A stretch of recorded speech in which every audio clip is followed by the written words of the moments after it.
최재형 목사가 오늘도 조사받으러 갔는데 제가 이제 25일 날 수심이 대검 앞에 기정했대. 그걸 함께 해주시더라고요. 네, 그 전화가 왔더라고요. 최 목사님이 외로우니까 네.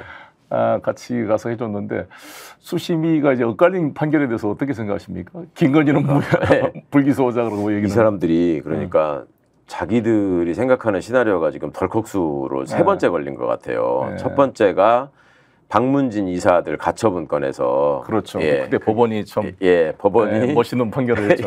그렇게 나올 거라고 예상을 못하고 이진숙을 그냥 스테이 시켰지 않습니까?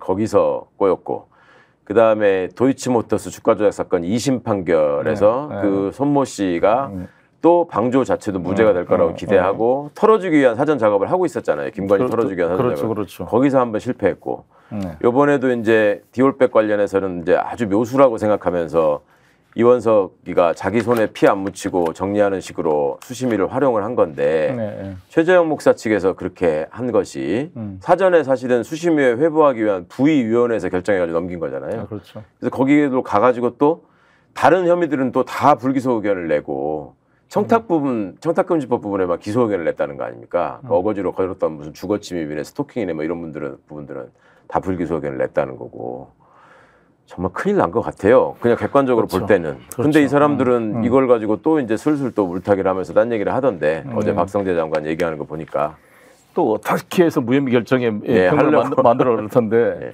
그때 그 문재인 대통령 임기 말기 때 그 서울중앙지검 반부패 수사 2부장이 조주현 부장이었잖아요. 기억나십니까? 아닙니다. 조주현 부장이 반부패 수사 2부 김영철 전에 이 양반이 그때 추미애 장관께서 그 직무 배제 명령 윤석열에서 이 김건희 여사 도이치모터스 주가 조작 문제를 조주현 부장이 수사를 했습니다. 그래서 기소를 해가지고 이제 그 도이치모터스 주요 권오수부터 이렇게 재판을 하면서 그때 김민석 검사인가요? 관련 검사들이 아무튼 저항으로 남겨놨잖아요. 여러 가지 근거들을 공판조사에 기재하게 하고 녹취록의 존재를 알게 만들고 그다음에 23억의 그 이익을 남겼다는 진술서를 법원에 제출하고 그러니까 이것이 못마땅해서 이제 되자마자 한동훈이 이제 바꾸고 김영철을 부장으로 만들어서 코바나 컨텐츠 무혐의 처분하고 그 뭐 삼성 전세 그 다 무혐의 처분하고 이 도이치모터스도 무혐의 처분을 하려고 했더니 너무 그동안 이 흔적을 지울 수 없는 것들이 남아서 계속 여기까지 온 거잖아요.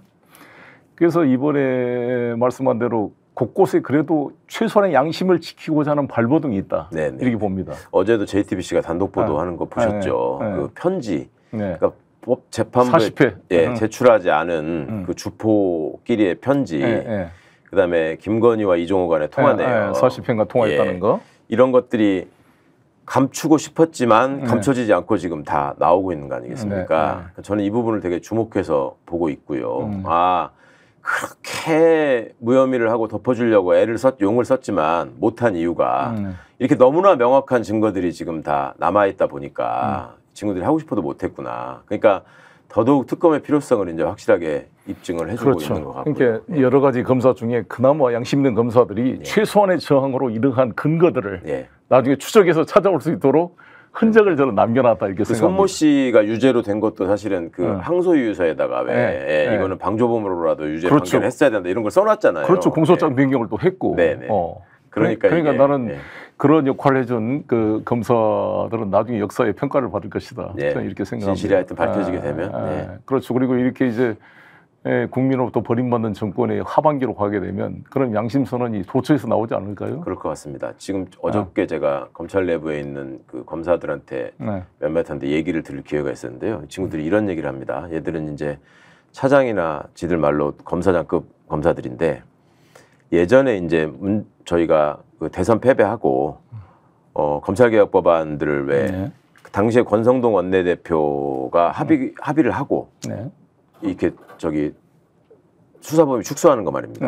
2개로 축소하는 거. 그러고 인수위에서 환영 성명까지 나왔지 않습니까? 그러고 나서 이 사람들이 돌변을 해가지고 이걸 뒤엎잖아요. 근데 그 과정에서 검찰 내부에서는 평검사들이 들고 일어나면서 아니 이렇게 해서 우리들의 희생과 헌신을 기반으로 해서 정권을 잡았으면 우리 밥그릇 깨지는 거는 막아줘야지 이거를 왜 이대로 합의해주고 넘어가느냐 이런 항의를 막 있다는 거예요. 예, 예. 그 이프로스라는 게시판에. 예, 예. 그래가지고 저 사람들이 초반부터 이제 검찰을 소나기에서 벗어나게 하면 안 된다라는 뜻으로 이제 어거지로 그걸 엎었는데 최근에 또 민주당이 그 수사기소 분리 법안을 비롯해가지고 검찰 4대 법안 왜 저 당 중점 법안으로 당론으로 채택하고 통과시키겠다고 하지 않았습니까?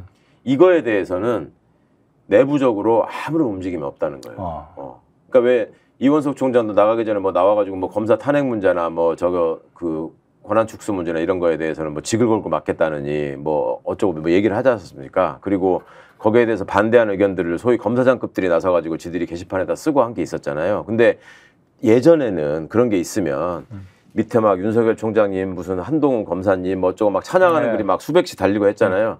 하나도 없다는 거예요. 나는 이번에 김건희 특검법에 대해서 필리버스터도 포기해버리고 안 한 거 마찬가지죠. 더 이상 뭐 조선일보 칼럼처럼 X 팔려서 변명과 변론을 하기 어려운 상황이 된 거죠. 침몰하는 거 뻔히 보니까 우리는 살아야 되겠다 이제 이런 생각을 하는 거 아니겠습니까? 그러니까 이번에 사실 지금 검찰청법 개정안 4조 2항 그게 문재인 뭐 말기 때 소시 그 검수완박이라는 명의로 이게 통과됐습니다. 그래서 검찰의 직접 수사 대상을 경제부패사범에 한정하고 나머지 공직선거 뭐 이런 거 이 뭐 방산 대량 참사 이런 것은 다 사법경찰관한테 1차 수사권을 주고 검사는 송치받아 처리해라 이렇게 했는데 한동훈이 시행령을 바꿔가지고 공과권을 다 집어넣어버려서 선거법 부패사범을. 그래서 이걸 가지고 사실 저도 돈봉투 논란으로 전당대 사건을 수사했고 지금도 현역 의원들을 지금 이제 김건희 공천 개입을 뒤엎으려고 또 막 지금 소환하고 있는 모양이에요. 현역 의원들. 이 돈봉투 이거 나오라고. 그래서 나는 이건 말도 안 되는 이건 위헌적 법령에 기초한 검찰의 개입이다. 맞습니다. 근데 마침 심우정 검찰총장이 취임사를 보니까 자기는 총장의 취임사로서 경제 부패 사범에 모든 수사를 집중하겠다. 그리고 검찰의 직접 수사권을 확대해서는 안 된다. 이런 말을 했더라고요. 그래서 말이야 바른 말을 했구나 생각을 하는데 우리 최강욱 의원님께서는 심우정 지금 검찰총장을 초임 때부터 알고 있었다 그랬죠? 잘 알죠. 공보무관 시절. 공보무관 시절에 밑에 그 부하 직원으로 같이 일했습니까? 있었고. 연수원도 동기고. 그렇습니다. 그리고 뭐 개인적으로 뭐 그 식구들이나 뭐 이제 그 우리 심우정 총장의 동생들 뭐 이런 친구들도 다 알고 있고 그런데. 동생이 육사 출신이죠. 이제 동생이 둘인데요. 막내가 육사 출신으로 법조인이고. 스픽스는 말하는 언론입니다. 대세는 유튜브, 그중에서 스픽스. 좋아요, 댓글, 구독, 알림 설정. 여러분이 저희를 사랑해 주시고 우리가 여러분을 사랑하는 4가지 방법입니다.